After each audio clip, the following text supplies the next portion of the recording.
The metal doors of Station Epsilon 7 slid open with a soft hiss. Ji-won Park stepped through, carrying his tool case in one hand and a coffee container in the other. The station floated in the darkness of space, right on the edge where human territory met alien worlds. He was here for a simple job: fix some broken machines and go home. The corridor stretched ahead, lit by blue lights that flickered occasionally. Ji-won had been to many stations before, but this one felt different. It was quieter. Most stations buzzed with activity, but Epsilon 7 seemed almost empty. He checked his datapad. The life support system needed repairs in Lab Section 3. Easy work for someone with his experience. He walked through the station, his boots making soft sounds on the floor. Through the windows, he could see stars scattered across the void. Somewhere out there were the Veltherans, one of the most advanced alien species humans had ever met. They were smart, organized, and completely emotionless.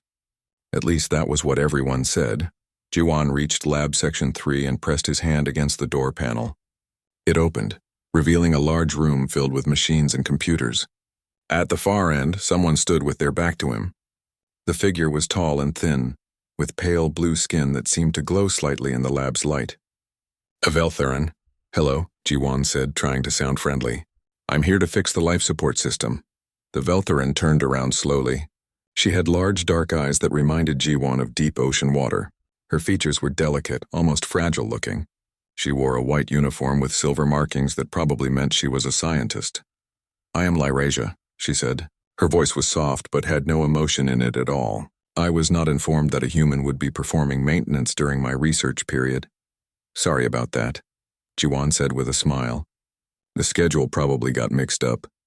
I'll try to stay out of your way." Lyrasia stared at him for a moment. "Your facial expression suggests pleasure, yet your words indicate apology." "This is confusing," Ji-won blinked. "It's just a smile. You know being friendly?" "Friendly." Lyrasia repeated the word like she was trying to understand it. "This serves what purpose?" "Well, it makes things nicer, I guess. Helps people feel comfortable around each other." Lyrasia tilted her head slightly. "Veltherans do not require comfort. We require efficiency." Ji-won decided not to argue. He set down his tool case and moved toward the life support panel. The system was making a strange noise and the temperature readings were all wrong. He opened the panel and looked inside. The problem was obvious. Someone had tried to upgrade the system using Veltheran technology, but it didn't mix well with human equipment. "Who worked on this before me?" Ji-won asked. "I did," Lyrasia said. "I attempted to improve the efficiency by 17%. "And what happened?" "It stopped working." Ji-won couldn't help but laugh. Lyrasia watched him with those dark eyes, her expression completely blank. "You are making noise," she observed. "Is this a malfunction?" "No, it's called laughing. It happens when something is funny. I see no humor in a failed system." Ji-won shook his head and got to work. He pulled out tools and started disconnecting the Veltheran additions. As he worked, he could feel Lyrasia watching him. She moved closer, studying his every movement. "Your methodology is illogical," she said after a few minutes. "Maybe, but it works. You do not follow proper procedure. You are not testing each component systematically." "I don't need to. I can tell what's wrong just by looking." This seemed to disturb Lyrasia greatly. She moved even closer, now standing right beside him. Ji-won could smell something like cold rain coming from her. It wasn't unpleasant. "How?" she asked. "Experience, I guess. I've fixed hundreds of these things. After a while, you just know. But knowledge must be acquired through systematic analysis." "Not always. Sometimes you just feel it." Lyrasia went very still. "Feel it? You are referring to emotion?" "Sort of. More like intuition. Veltherans eliminated intuition 3,000 years ago. It was inefficient." Ji-won paused in his work and looked at her. "You eliminated it? How?" "Through genetic modification and neural conditioning. Emotions and instincts cause errors. Logic is superior." "That sounds kind of sad." "Sadness is an emotion. I cannot experience it." Ji-won turned back to his work. He reconnected the wires in a different pattern, one that would blend both technologies. As he worked, he started talking. He always talked while working. It helped him think. On Earth, we have this saying, "The heart wants what the heart wants." It means sometimes feelings are more important than logic. "That is highly inefficient," Lyrasia said. Maybe, but it's what makes us human. He finished the last connection and closed the panel. The system hummed to life, running smoothly. The temperature reading stabilized immediately. Jiwon smiled and packed up his tools. All done. Should work fine now. Lyrasia checked her datapad. The system is operating at 93% efficiency. This is acceptable. Just acceptable? Jiwon pretended to be hurt. I thought it was pretty good. Good is subjective. Acceptable is factual. Jiwon picked up his tool case and headed for the door. He stopped and turned back to look at Lyrasia. She was still standing by the life support panel, studying the readings. Hey, why are you here anyway? On this station, I mean. I am researching human technology, she said without looking at him. My people wish to understand why humans achieve results through methods that should not work. And what have you learned? For the first time, Lyrasia seemed uncertain. I have learned that I do not understand. Your species operates on principles that defy our calculations. You succeed where you should fail. You survive situations that should destroy you. It is confusing, Jiwon grinned. Welcome to humanity. We confuse ourselves too. He left the lab, but as the door closed behind him, he glanced back. Lyrasia was watching him leave, her head tilted in that strange way again. Something in her dark eyes looked almost curious. The station felt a little less empty as Jiwon walked back to his quarters. He had 3 more days of work here, fixing various systems throughout Epsilon 7. Maybe he would run into the strange Veltheran scientist again. The thought made him smile. He didn't know it yet. But that brief meeting in Lab Section 3 would change everything. Not just for him and Lyrasia, but for both their entire species. Sometimes the biggest changes start with the smallest moments. A smile, a laugh. A simple question about feelings. And somewhere in her cold, logical mind, Lyrasia was trying to understand why the human's presence had made her feel something she had no name for. 2 days later, Jiwon found himself sitting in a briefing room with 3 other people. One of them was his friend Hyunwoo Kim, another human engineer who loved to joke about everything. The second was a Veltheran male named Tarek Noor, who looked even more serious than Lyrasia. And the third was Lyrasia herself. She sat across from Jiwon, her posture perfectly straight. When their eyes met, she looked away quickly. It was the first time he had seen her do anything that seemed nervous. The station commander appeared on a large screen at the front of the room. She was an older human woman with gray hair and tired eyes. Thank you all for coming, she said. We have a situation that requires immediate attention. 3 weeks ago, one of our scout ships discovered something on planet AR-7. It appears to be ruins from the precursor civilization. Jiwon leaned forward. Everyone knew about the precursors. They were an ancient alien race that disappeared millions of years ago. But their technology was far beyond anything humans or Veltherans had created. We need a team to go down there and study these ruins, the commander continued. The planet is safe, but the technology is dangerous. We need both human and Veltheran experts working together. Jiwon Park and Hyunwoo Kim will handle engineering.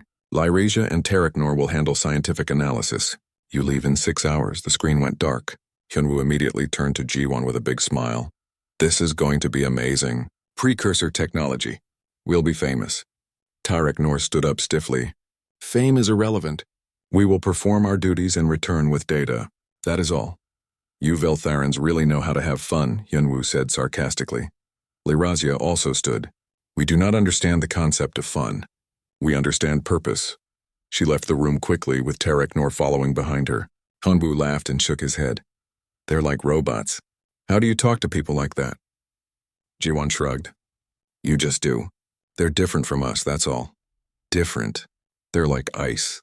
No feelings, no emotions, nothing. Maybe, Jiwon said quietly. Or maybe they just hide them really well. 6 hours later, they were on a small ship heading toward planet AR-7. The journey would take 2 days. The ship was cramped with barely enough room for 4 people. Jiwon and Hyunwoo shared one sleeping area, while Lyrasia and Tarek Noor shared another. During the flight, Jiwon noticed that Lyrasia kept watching him.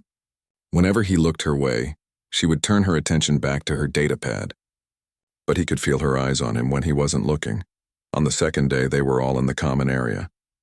Hyunwoo was telling a story about a time he accidentally broke a station's water system and flooded 3 levels. He made it sound funny, acting out the whole thing with wild gestures. And then the commander came swimming down the hallway screaming my name. Hyunwoo laughed so hard he almost fell out of his chair. Jiwon laughed too. Even the memory was funny. But Tarek Noor and Lyra Zia just stared at them. "Why did you destroy the water system?" Tarek Noor asked seriously. "I didn't mean to.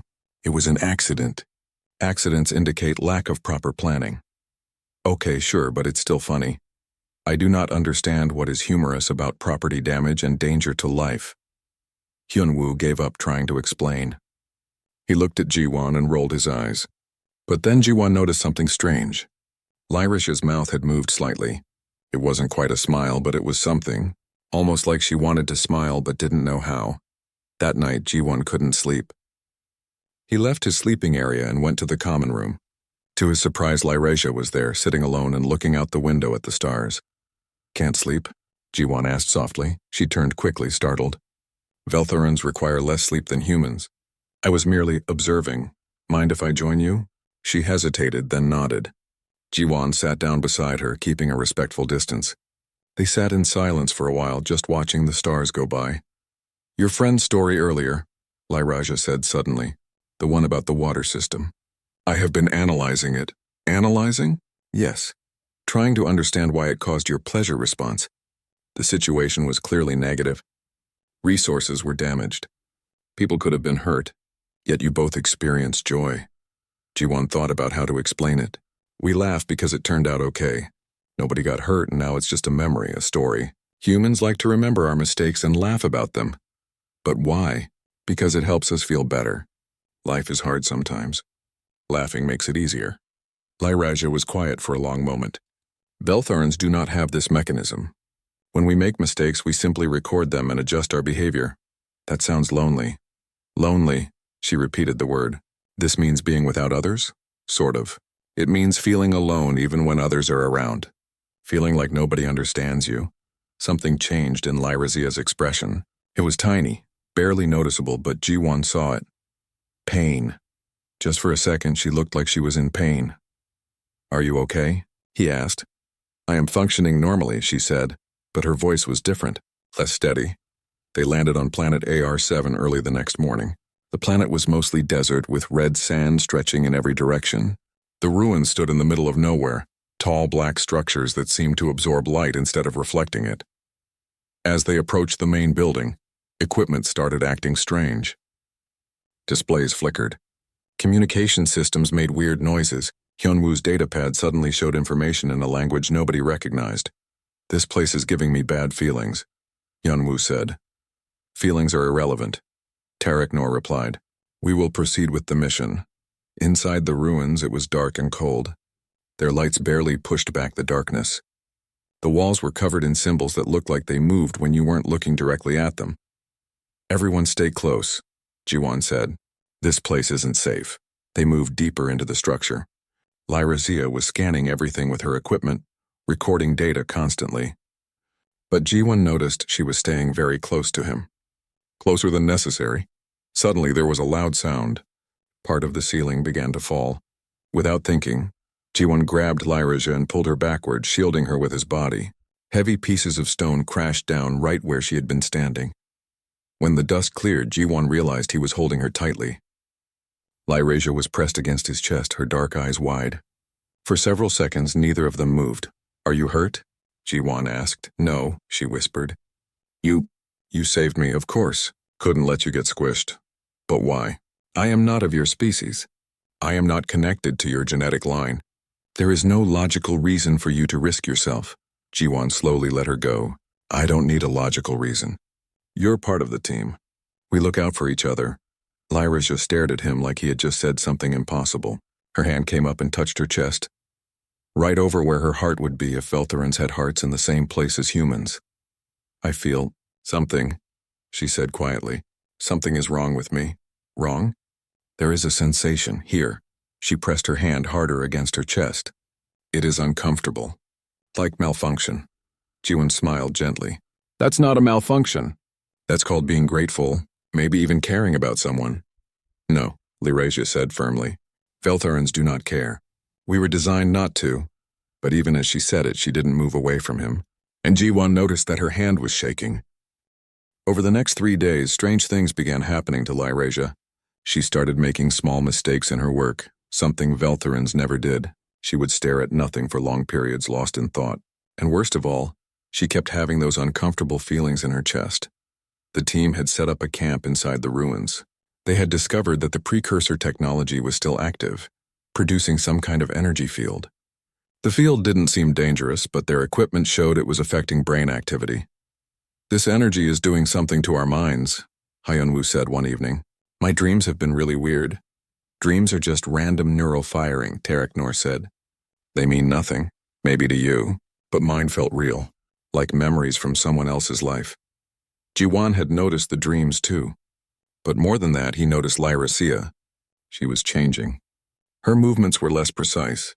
Her voice had started to carry emotion even when she tried to hide it. And she watched him constantly with an expression he couldn't quite read. One night, Jiwan found her sitting alone outside the camp, looking up at the stars. 2 moons hung in the sky above them, casting silver light across the red desert. "You're out here a lot," Jiwan said, sitting down beside her. "I find myself drawn to solitude lately," Lyrasia said. "This is not normal Veltheran behavior. Maybe that's okay. Maybe being abnormal isn't bad." She turned to look at him. In the moonlight, her blue skin seemed to glow. "Jiwan, I must ask you something. What is happening to me?" "What do you mean?" "I am experiencing sensations I have never felt before. When you are near, my heart rate increases. When you smile at me, I feel warmth. When you are away, I feel—" "I do not have words for it." Jiwan's breath caught. "Lyrasia, yesterday you showed Hyunwoo a picture of your family on Earth, your mother and father. When I saw how you looked at them, I felt this sharp sensation here." She touched her chest again. It hurt, but also felt pleasant. "How is this possible?" "That's called emotion," Jiwan said gently. "What you're feeling is normal for humans. We feel things all the time. But I am not human. I am Veltheran. We do not feel. We eliminated these sensations from our species 3,000 years ago. Maybe the precursor energy is bringing them back." Lyrasia looked down at her hands. "My people would call this sickness. There is a term in our language, bonding fever. It happens rarely when a Veltheran begins to form emotional attachments. Those who experience it are sent for treatment. The emotions are removed." "Removed? That's terrible." "It is necessary. Emotions caused wars among my people. They caused pain, suffering, death. When we eliminated them, we achieved peace." "But what did you lose?" Jiwan asked. "Peace is good, but not if you have to give up everything that makes life worth living." "What makes life worth living?" Lyrasia asked the question like she genuinely didn't know the answer. Jiwan thought carefully. "Love, friendship, joy, even sadness and anger. These things connect us to each other. They make us feel alive. My people would say you are connected by duty and logic. That is enough, is it? Are you happy, Lyrasia?" She went very still. "Happy. I have been researching this word since meeting you." "Veltherans do not have an equivalent concept. We have satisfaction when tasks are completed efficiently. Is that happiness?" "No," Jiwan said softly. "Happiness is what you feel when you're with people you care about. When you're doing something you love. When you see something beautiful and it moves you inside." Lyrasia stood up suddenly. She walked a few steps away, her hands clenched into fists. "Stop, please stop talking about these things." "Why?" "Because every word you say makes the sensation stronger. I can feel something growing inside me. Something my people spent millennia removing from our biology. And I am afraid." Jiwan stood and moved closer to her. "Afraid of what?" She turned to face him. In the moonlight, he could see moisture in her eyes. Were those tears? "Afraid that I am broken," she whispered. "Afraid that when I return to my people, they will take these feelings away. And afraid that I do not want them to. You're not broken. You're just becoming yourself. How can I be myself when my entire species says I should not exist this way?" Jiwan reached out slowly and took her hand. She flinched but didn't pull away. Her skin was cool but soft. "Because who you are is more important than what others say you should be." Lyrasia looked down at their joined hands. "On my world, we are assigned partners based on genetic compatibility. We reproduce as duty requires. There is no connection, no warmth. Is this what humans call loneliness? Maybe you've always been lonely. You just didn't know what to call it." A single tear ran down her blue cheek. She stared at it like she didn't understand what it was. This fluid from my eyes. What is it? Tears. They come when we feel strong emotions, sadness, joy, sometimes both at once. It hurts, she said quietly. But it also feels right, like something in me is waking up after being asleep for my entire life. They stood there together, hands joined, under the alien moons.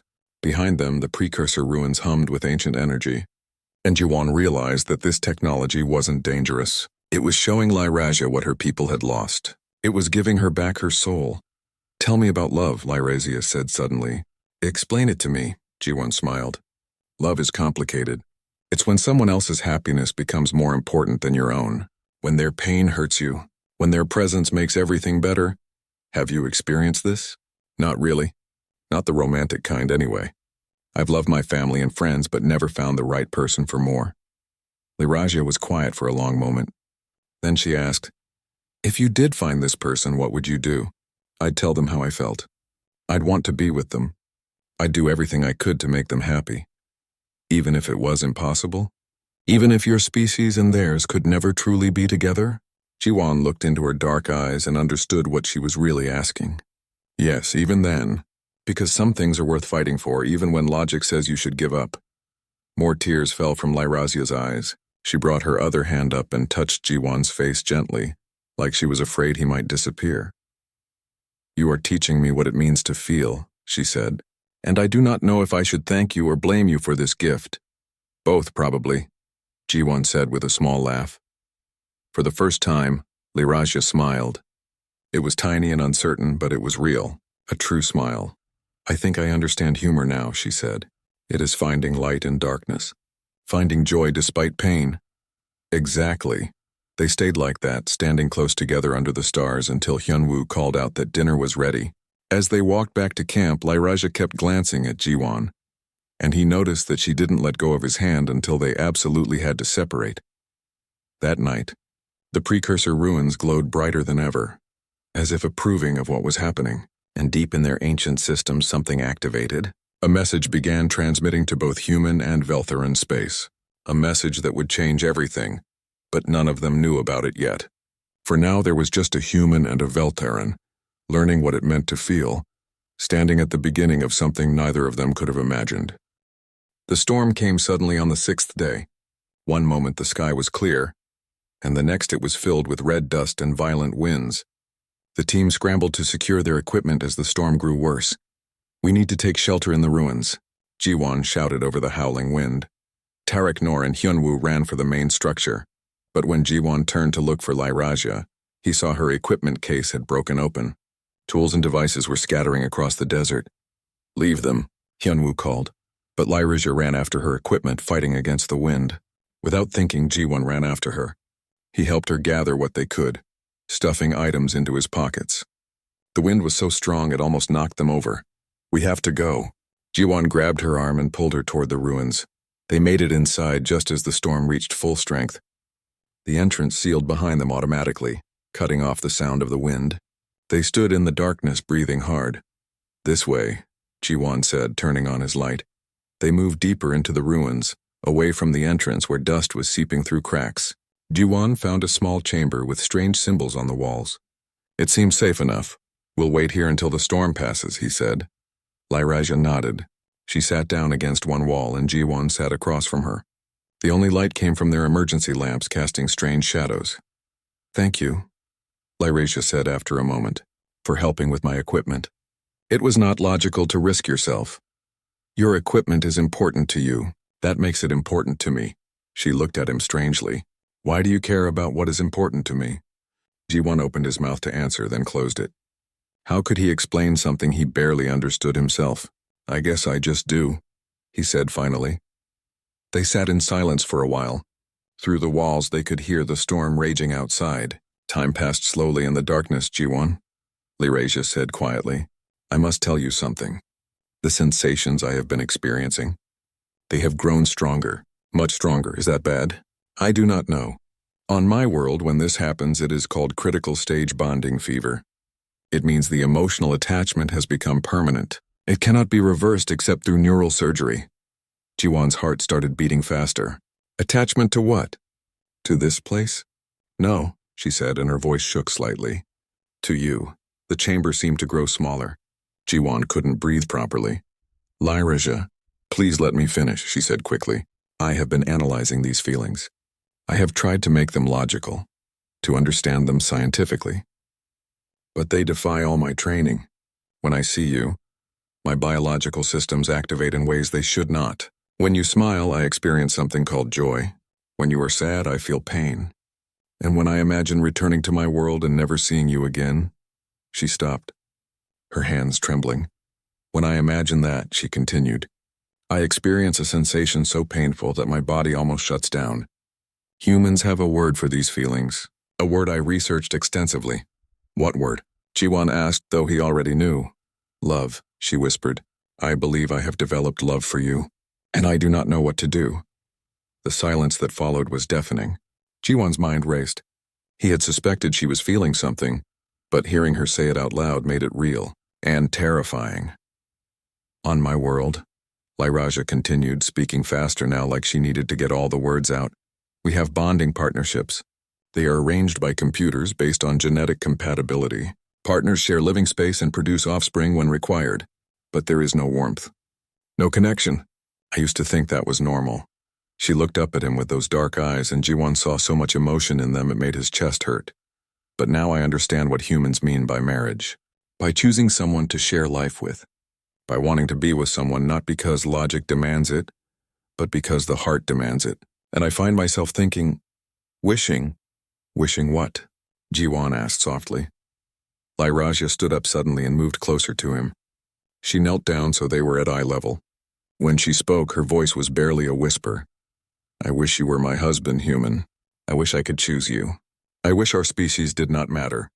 I wish I could experience what your kind calls romance and partnership and all those beautiful, impossible things. Jiwon felt like he'd been struck by lightning. He reached out without thinking and cupped her face gently with his hand. She leaned into his touch, closing her eyes. But we cannot, she said, and tears began flowing freely now. My people would exile me for these feelings. Your people would think me strange, and even if we tried, we are too different. I cannot give you children. I cannot grow old with you as humans do. I cannot be what you need. Lyraja, look at me. She opened her eyes. You think I haven't felt it too? Jiwon said. Every time you smiled that tiny smile. Every time you asked me to explain feelings, every time you looked at me like I was something amazing. I felt it. I've been falling for you since that first day in the lab. Her eyes went wide. That is impossible. You are human. I am Veltharan, so what? Some of the best things in life are impossible until someone decides to try anyway. But my people don't belong to your people. You belong to yourself. You get to choose what makes you happy. Choose, she repeated. Veltharans do not choose. We follow assigned paths. Then maybe it's time to make a new path. Lyraja touched his hand where it rested against her face. Her fingers were shaking. I am afraid, she admitted. I have never been afraid before. I did not know I could be. But the thought of losing you, of having these feelings taken away, of going back to the emptiness. I am terrified. Then don't go back. Where would I go? What would I do? My entire existence is structured around my role in Veltharan society. You'd figure it out. We'd figure it out together. She made a sound that was half laugh, half sob. You make it sound simple. But nothing about this is simple. No, Jiwon agreed. It's probably the most complicated thing either of us will ever do. But that doesn't mean it's not worth doing. Lyraja was quiet for a long moment. Then she said, teach me something. Teach you what? Teach me what humans do when they care for someone. Show me, Jiwon smiled. Well, sometimes we hug. It's like holding someone close, showing them they're safe. Demonstrate? Jiwon opened his arms. Lyraja hesitated, then moved forward. She wrapped her arms around him awkwardly, not quite sure where to put them. Jiwon held her gently, one hand on her back. For several seconds, neither of them moved. Then Lyraja made a sound, something between a sigh and a sob. She pressed closer, burying her face against his shoulder. This is what I have been missing, she whispered. My entire life, this is what was absent. Connection, warmth, belonging to someone. You're not alone anymore. Promise me, she said urgently. Promise me that no matter what happens, you will remember this moment. Remember that I chose to feel, that I chose you. I promise. They stayed like that for a long time, holding each other in the darkness while the storm raged outside. And in that ancient chamber, something remarkable happened. Two people from different worlds, different species, different realities, found something that transcended all of it. Eventually, they heard voices calling their names. Hyunwoo and Taraknor were looking for them. The storm was ending. As they stood up, Lyrasia kept hold of Jiwon's hand. "We should return to the others." "Lyrasia, what are you going to do? About all this?" She looked at him with those dark eyes now filled with determination alongside the fear. "I do not know, but I know I cannot unknow these feelings. I cannot unfeel what I have felt. Whatever happens, I am changed forever, and I do not regret it." They walked back through the ruins together, and neither of them noticed that Hyunwoo saw them holding hands. Neither of them saw the expression on his face, somewhere between shock and joy, but they would find out soon enough. Because secrets, especially secrets of the heart, never stay hidden for long. Hyunwoo found Jiwon alone the next morning, checking equipment outside the ruins. His friend had a strange look on his face, like he was trying to solve a difficult puzzle.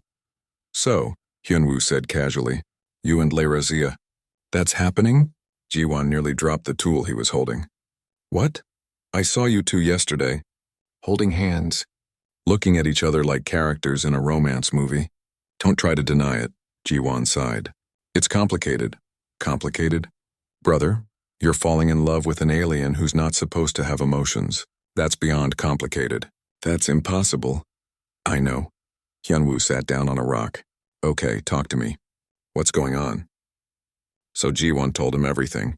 About Lyrasia's changing emotions, about the confession, about the impossible situation they found themselves in. When he finished, Hyunwoo was quiet for a long time. "That's insane," he finally said, "and also kind of beautiful. But mostly insane. Tell me something I don't know. What are you going to do?" "I have no idea. She'll have to go back to her people eventually. They'll probably fix her, remove all the emotions, and I'll lose her. Unless you don't let that happen." Jiwon looked at his friend. "What do you mean?" "I mean fight for her. Isn't that what love is? Fighting for someone even when it's hard?" Before Jiwon could respond, Taraknor came running from the ruins. His usual calm expression was gone, replaced by something that looked almost like panic. "Something is wrong with Lyrasia," he said urgently. They ran inside and found her in the main chamber. Sitting on the floor with her datapad, she looked up at them and Jiwon saw fear in her eyes. "My medical scan," she said quietly. "The automatic one that transmits to Veltharan Medical Command every 3 days." "They received it, and?" Jiwon asked. "They detected the emotional changes. They have classified me as having critical stage bonding fever. A ship is coming to retrieve me. I am ordered to return for corrective treatment immediately." The words hit Jiwon like a physical blow. "When? 3 days? Maybe 4. No," Jiwon said firmly. "We won't let them take you." Taraknor looked at Jiwon with confusion. "Why would you prevent necessary medical treatment?"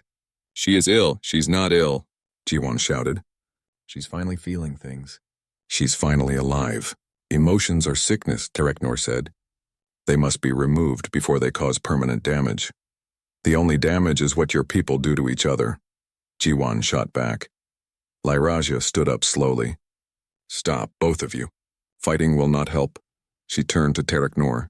"You have never questioned our way, have you? Never wondered what it would be like to feel?" "No," Taraknor said firmly. "I am content with my existence. Are you? Or have you simply never known anything different?" For a moment, something flickered in Taraknor's expression. Doubt, maybe. But then it was gone. "I will report this conversation," he said stiffly. "Your condition is worse than I thought. You are contaminating this human with your delusions." He left the chamber. Hyunwoo looked at Jiwon and Lyrasia. "We have a problem," he said. Over the next 2 days, they worked frantically to understand the precursor technology. Lyrasia had a theory. She believed the ancient civilization had been like Veltharan's once, emotionless and logical. But they had discovered that emotions were not weakness. They were strength. "Look at these symbols," she showed them on her datapad. "They translate to concepts like love, hope, courage. These are not words a purely logical species would use." "So what happened to them?" Jiwon asked. "I believe they evolved. They found a way to integrate emotions with logic, to be both feeling and thinking beings, and they were trying to teach other species how to do the same. That's why the ruins affect brain patterns," Hyunwoo realized. "It's not random.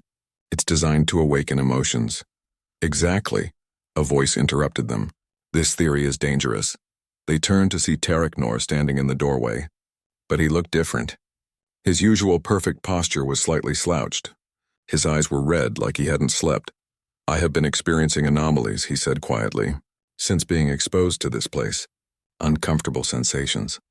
Intrusive thoughts. And just now I felt something when I thought about reporting Lyrazia. I believe it was guilt.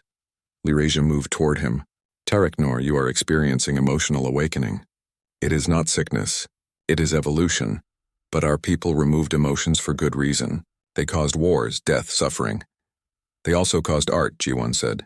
Music, love, family, everything that makes life worth living.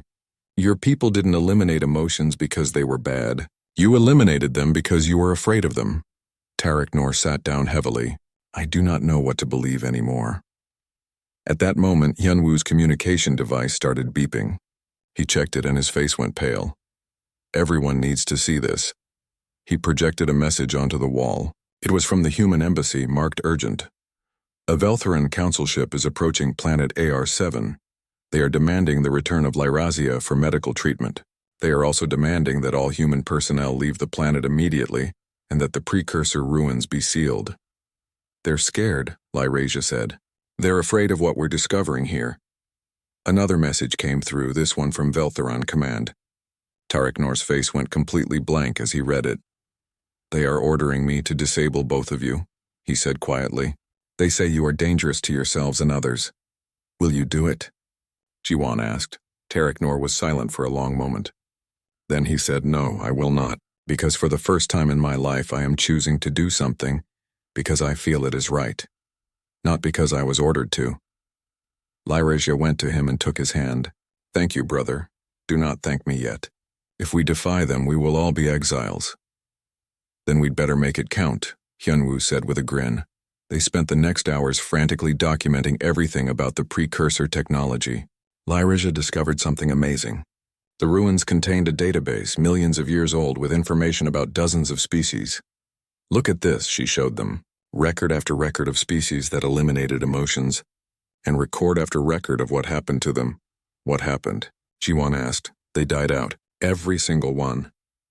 Species that removed emotions stopped creating, stopped innovating, stopped caring about survival. Within a few thousand years, they all went extinct.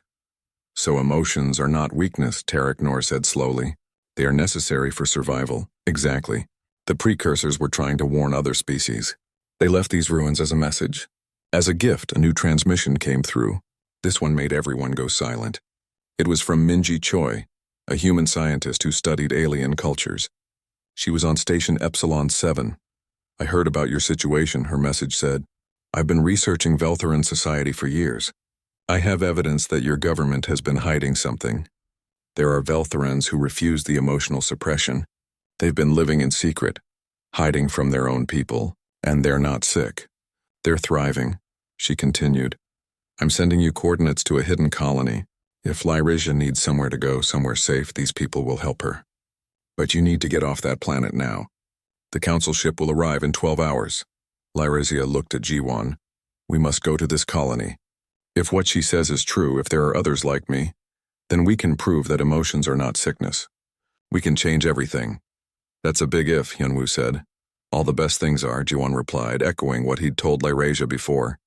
They began preparing to leave. But as they packed their equipment, alarms started blaring.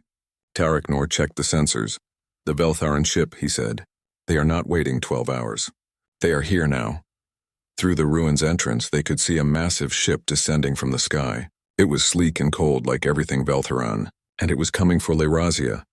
We need to go, Jiwan said. Now. But Lyrazia was staring at something on her datapad. Wait, I am receiving a message. A personal one. She read it and her face changed. It is from my mother. I didn't know Veltherans had mothers, Hyunwoo said. I mean, not in the emotional sense. We do not usually, Lyrazia said. But this message says, she says she understands, that she once felt emotions too before they were removed. And she says if I run, she will help me. She will tell them I died in an accident. Her hands were shaking as she looked up at them. My mother is giving me a chance to escape, to live. But I will never see her again. Jiwon took her hand. That's what love is. Sacrificing for those you care about. Lyrisha smiled through her tears. Then let us not waste her gift. Let us run. They ran through the ruins toward their ship, but they weren't fast enough. By the time they reached the landing area, Veltheran soldiers had already surrounded their vessel. The soldiers wore black armor and carried weapons that hummed with energy. Surrender Larazia immediately, one of them commanded. She requires medical attention. She's not sick, Jiwon shouted back. Leave her alone.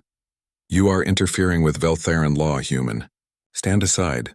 Jiwon moved in front of Lyrizia protectively. Behind him, Hyunwoo and Taraknor did the same, forming a barrier between her and the soldiers. We're not moving, Jiwon said firmly.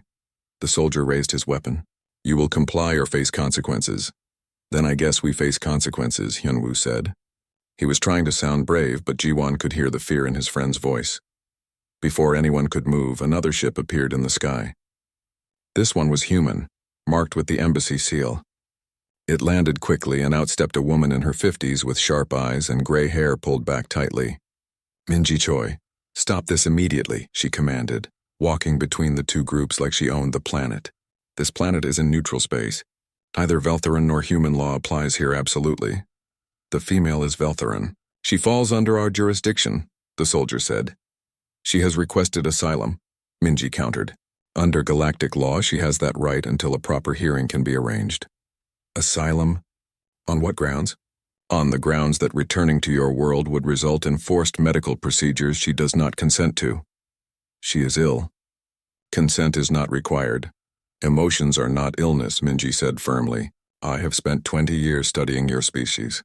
I know things your own government doesn't want known.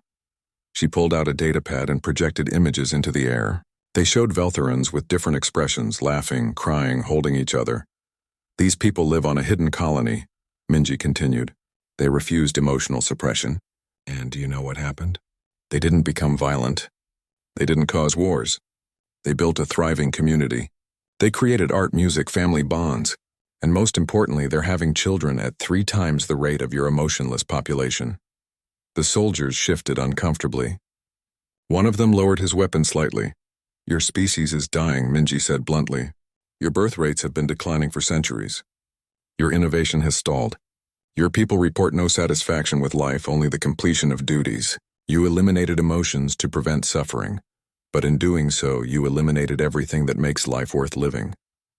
These are lies, the lead soldier said. But he didn't sound certain. Are they? Check your own classified databases. I'm sure someone with your clearance can access the truth. Another ship appeared, this one even larger. It bore the symbol of the Veltheran High Council. The ramp lowered, and out stepped several council members in white robes. The soldiers immediately stood at attention. The eldest council member, a male with pale skin and ancient eyes, approached slowly. He looked at Leyraja for a long moment. You are the one who has been infected with emotions, he said. It wasn't a question. I am not infected, Leyraja said clearly. I am awakened. Awakened to chaos, to pain, to the very things our ancestors freed us from. Freed us? Lyrisha laughed bitterly. You imprisoned us. You took away everything that makes us alive and called it progress. You are young. You do not remember the wars. The suffering. No, I do not. But I know the suffering we have now. The emptiness. The loneliness we cannot even name because we have no words for it. More ships were arriving now. Human embassy vessels, media drones, even ships from other alien species who had heard about the situation. The small confrontation was becoming a galactic incident. The council member turned to address everyone. This situation must be contained. The female will return with us for treatment. This is not negotiable.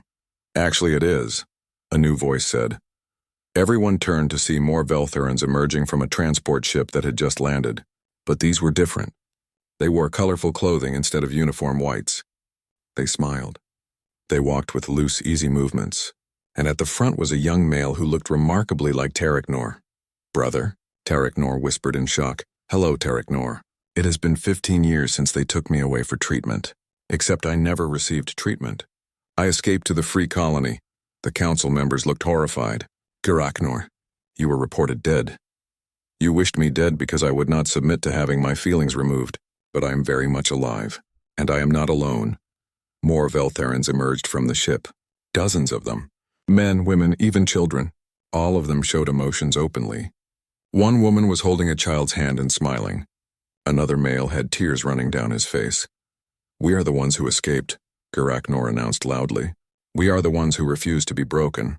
And we are proof that emotions do not destroy us. They complete us." The crowd that had gathered was silent, watching this unprecedented scene. Media drones captured everything, broadcasting it across the galaxy. Lyrasia stepped forward, standing beside Garaknor. "I am like them. I have felt emotions. I have experienced love and fear and joy. And I am better for it, stronger for it, more alive than I ever was before." She turned to face the council directly. "You say emotions caused wars. But I have learned something from humans. Wars are not caused by emotions. Wars are caused by the inability to understand emotions, by fear of what we do not comprehend. Humans understand emotions," she continued, gesturing to Jiwan and the others. "And yes, they have conflicts. But they also have art that moves the soul. They have families that choose each other. They have love that transcends logic. They have hope when all reason says to give up. These things make them strong, not weak." Jiwan stepped up beside her, taking her hand openly in front of everyone. The gesture was clear. He was choosing her, protecting her, loving her regardless of what anyone thought. "Your species and mine are different," Jiwan said to the council, "but we're learning that different doesn't mean incompatible. Lyrasia has taught me things about logic and reason. I've taught her about feelings and hope. Together we're better than we were apart." The eldest council member looked at them for a long time. Then he looked at the growing crowd, at the media drones, at the other Veltharans who had come to support Lyrasia. "This is unprecedented," he finally said. "Then set a new precedent," Minji urged. "Show the galaxy that your species can evolve, can change, can choose a different path. If we allow this, others will follow. Many others." "Good," Garaknor said firmly. "Let them follow. Let every Veltharan who wishes to feel be free to do so. You cannot keep an entire species imprisoned in a motionless existence forever." Another council member stepped forward, younger than the others. "Perhaps he is right. I have seen the population reports. We are declining. In another 1,000 years there may be no Veltharans left at all. Emotions will save us, not destroy us," Lyrasia said passionately. "Let me prove it. Give me time. Give all of us time. Create a pilot program. Allow those who wish to experience emotions the freedom to try. Study us. See that we do not become monsters." The council members conferred among themselves quietly. The galaxy watched and waited. Jiwan squeezed Lyrasia's hand, trying to give her strength. Finally, the eldest spoke. "We will agree to a compromise. A voluntary program. Those who wish to experience emotions may do so, but they must be monitored, studied. If violence increases, if chaos spreads, the program ends." "And Lyrasia?" Jiwan asked. "She will be the first official participant. She will be studied. But she will not be forced to undergo suppression. She will be free to choose." Lyrasia's knees almost gave out with relief. Jiwan caught her, holding her up. "Thank you," she whispered to the council. "Thank you for giving us a chance." The council members returned to their ship. The soldiers withdrew.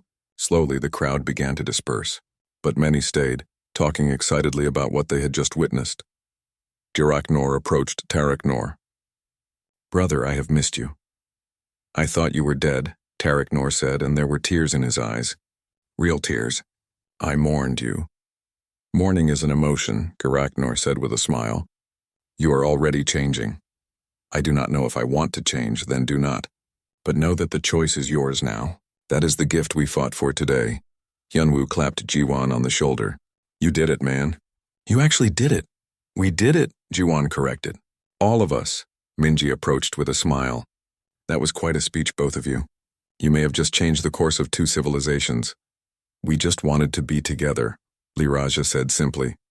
"Sometimes that is all it takes," Minji replied. "One person brave enough to say they want something different. Then others follow." As the sun set over the red desert, Jiwan and Lyrasia stood together, watching the last ships depart. She leaned against him, exhausted but happy. "I cannot believe it worked," she said. "We had help. A lot of help, yes, but it started with us, with choosing to feel, with refusing to accept that love was impossible." Jiwan turned her to face him. "You know this is just the beginning, right? There will be challenges. People who don't understand. Times when it's hard? I know, Lyraisha said, but I also know that I would rather face challenges with you than live an easy life without feelings. He kissed her forehead gently. Then let's see where this impossible thing takes us. 3 months later, Station Epsilon 7 had changed completely. Where once it had been quiet and empty, it was now bustling with activity. Veltharans and humans worked side by side in the laboratories. Ships came and went constantly, bringing supplies and new participants for the emotion restoration program. The program had grown faster than anyone expected. Within the first month, 500 Veltharans had volunteered. By the second month, that number had tripled. Young Veltharans especially were eager to experience what their species had lost. They wanted to feel, to love, to live fully. Jiwan walked through the station's main corridor, nodding to familiar faces. Both Veltharan and human researchers greeted him warmly. He was heading to the medical wing, where Lyrasia was undergoing her final evaluation. The treatment process had been difficult. The precursor technology could awaken emotions, but stabilizing them required careful work. Lyrasia had spent weeks learning to manage feelings that sometimes overwhelmed her. There were days when she cried for hours, processing years of suppressed pain. Days when joy made her laugh until she couldn't breathe. Days when anger scared her with its intensity. But through it all, Jiwan had been there. And so had others. Geraknor and the Free Colony Veltharans taught her that emotions were normal, not something to fear. Minji helped her understand the science behind what was happening. Hyunwoo made her laugh when things got too serious. Even Tarek Nor, who had decided to undergo the treatment himself, shared the journey with her. Jiwan reached the medical wing and found Lyrasia sitting in a comfortable chair, connected to monitoring equipment. A human doctor and a Veltharan scientist were reviewing data together. "How are the readings?" Jiwan asked. The doctor smiled. "Perfect. Her emotional responses have completely stabilized. Brain chemistry is balanced. She's officially our first successful case." Lyrasia looked up at Jiwan with those dark eyes he loved so much, and they were sparkling with tears. Happy tears. "I am complete," she said softly. "For the first time in my life, I feel complete." The doctor disconnected her from the equipment. "You're free to go, but we'll want regular checkups just to monitor long-term effects." "Of course," Lyrasia agreed. As they left the medical wing, she took Jiwan's hand naturally. It was a small gesture, but it meant everything. Months ago, she wouldn't have understood why holding hands mattered. Now she knew. It was connection, comfort, love expressed through simple touch. They walked to the observation deck, their favorite spot on the station. Through the massive windows, they could see both human and Veltharan ships working together. A joint research facility was being built nearby, designed to study the precursor technology and help more Veltharans through the emotional restoration process. "Sometimes I cannot believe this is real," Lyrasia said quietly. "That we succeeded. It's real." "You made it real. You were brave enough to choose differently." She leaned against him. "We were brave together. I could not have done this alone." A group of young Veltharans passed by laughing at something. One of them waved to Lyrasia, and she waved back with a genuine smile. These were the newest participants in the program, just beginning their journey to emotional awakening.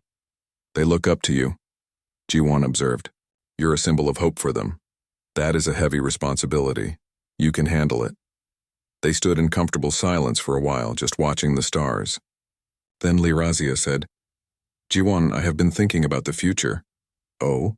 What about it?" "The Veltharan Council has asked me to return to our homeworld. They want me to help establish the program there to teach others what I have learned." Jiwan's heart sank. "For how long?" 6 months, perhaps longer." "It is important work. Many Veltharans on our homeworld are curious about emotions but afraid. I could help them." "Then you should go," Jiwan said, trying to keep his voice steady. Lyrasia turned to face him. "I do not want to go alone. I want you to come with me." "Me? To the Veltharan homeworld?" "Yes. You could teach my people about human emotions, about love and friendship and all the things we have forgotten and—" She hesitated. "I do not wish to be separated from you.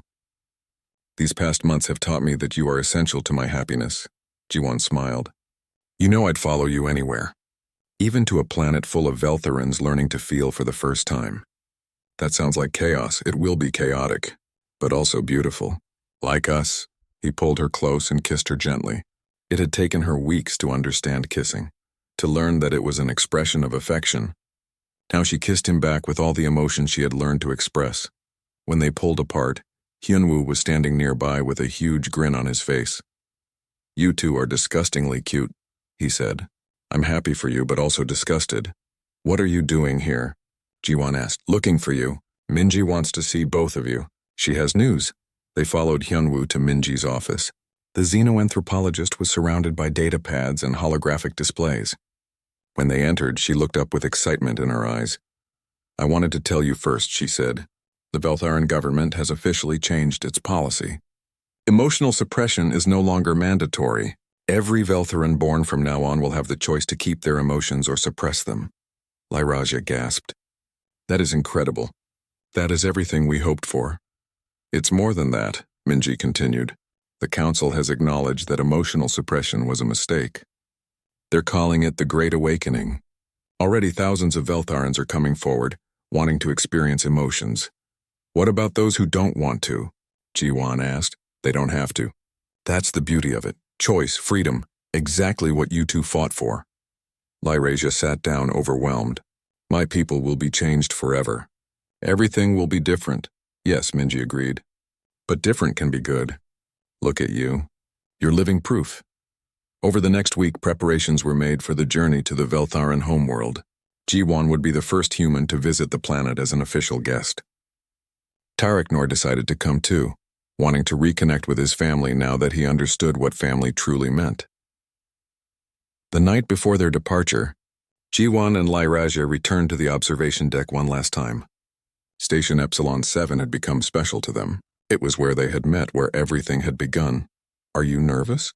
Jiwon asked. "About going home?" "Terrified," Lyraja admitted. "But also excited. I never thought I would return to my world as someone who feels, someone who loves, someone who has chosen her own path. You're going to inspire so many people. We are going to inspire them. Together." She reached into her pocket and pulled out a small device. It was a Veltharan bonding band, the closest thing her species had to a wedding ring. "In my culture, these are given to genetic partners," she said. "But I'm creating a new meaning for it. I wish to give this to you not because a computer calculated we are compatible, but because my heart chose you." Jiwon took the band carefully. It was made of some metal that changed colors in the light, flowing from blue to silver to gold.